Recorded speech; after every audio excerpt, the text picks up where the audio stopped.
আফ্রোদিতির সুতনো দেহ পল্লব আর সুনাশা মোহনীয় মুখখানি কল্পনায় আঁকতে আঁকতে ঘুমিয়ে পড়েছিলাম রাতের শেষ প্রহরে। তখনও সূর্য ওঠেনি। ভোরের ঠান্ডা হাওয়া উপেক্ষা করে ঢুকে পড়লাম এয়ারপোর্টের লাউঞ্জে। ফ্লাইট শিডিউলের স্ক্রিন দেখে যেন দম বন্ধ হয়ে গেল। হাত থেকে যেন শিবা শ্রীগালের শূন্য গ্লাসটা দিল্লি এয়ারপোর্টের ফ্লোরে পড়ে অজস্র টুকরো হয়ে গেল। Srinagar flight is cancelled due to heavy rain, snow and fog. উফ, আফ্রোদিতির সাথে কাশ্মীরের মিলনের স্বপ্ন কি স্বপ্ন হয়েই থাকবে? সে কি বাঙালি তরুণী সুফিয়ার মতো আশাহত চিত্তে ঘরে ফিরে কেঁদে আকুল হবে? হৃদযন্ত্র ছিঁড়ে ফেলার জন্য ফোনটা রাগে বন্ধ করে দেবে? যেন সুপ্রসন্ন ভাগ্যদেবীর আশীর্বাদে মধ্যাহ্নে সূর্য দেবতার আলোয় ফ্লাইটের স্ক্রিনটা হেসে উঠল। যেন কাশ্মীর থেকে দেবী আফ্রোদিতি হাসছে। সেই মিষ্টি হাসির মধ্যে পাহাড় ঘেরা শ্রীনগর এয়ারপোর্টে প্লেনটি ভ্যালির ভাঁজে ভাঁজে আলতো আলতো ছোঁয়া দেওয়ার এক অনুপম ভঙ্গিমায় স্পর্শ করল সমতল। আগমনের গেটে যেতে যেতে দেখলাম আফ্রোদিতি প্ল্যাকার্ড উঁচিয়ে রয়েছে। বাম দিকে তাকিয়ে চমকে উঠলাম।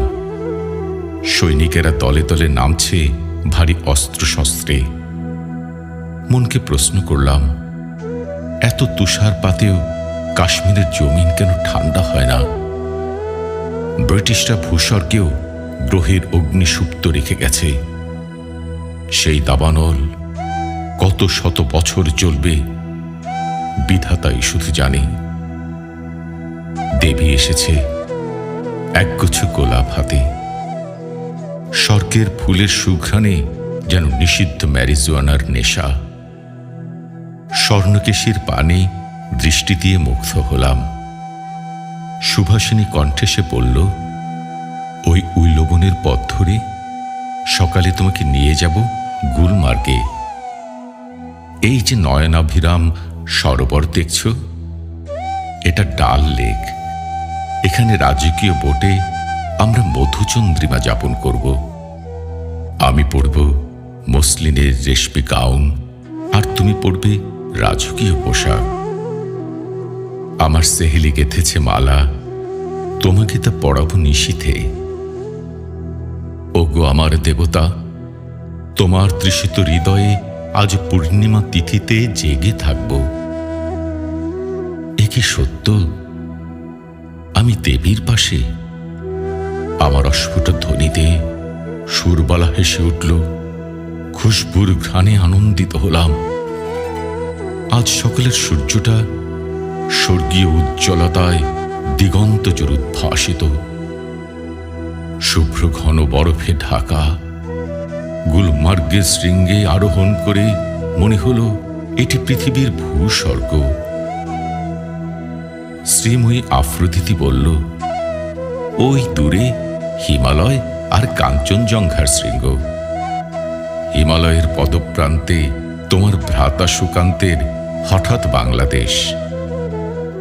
সূর্য যেন হীরকখচিত দেবী আফ্রোদিতির শুভ্র কায়া হাতে বর্ণিল আলোক ছটা নিয়ে বরফখণ্ডের উপর ছড়িয়ে দিয়েছে স্বর্গের জ্যোতিময় সৌন্দর্যের শোভা। নীল আসমান আর বরফ আচ্ছাদিত পর্বত শৃঙ্গের মাঝে আফ্রোদিতি আর আমি। দেবী, আমার খুব চিৎকার করে বলতে ইচ্ছে করছে। সে স্মিত হেসে বলল, বলো।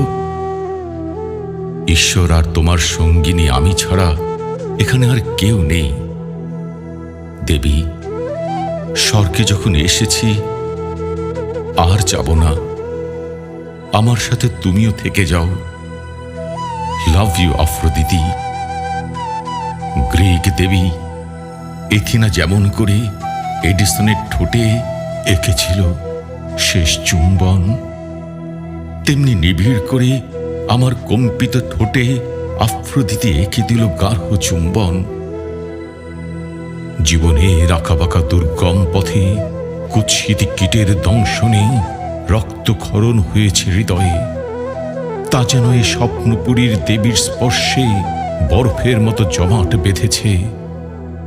ভেসে যাচ্ছি সুখের নহরে, আমাদের ভালোবাসার আনন্দ অশ্রু হয়ে যেন গড়িয়ে পড়ল ঝিলামের জলে।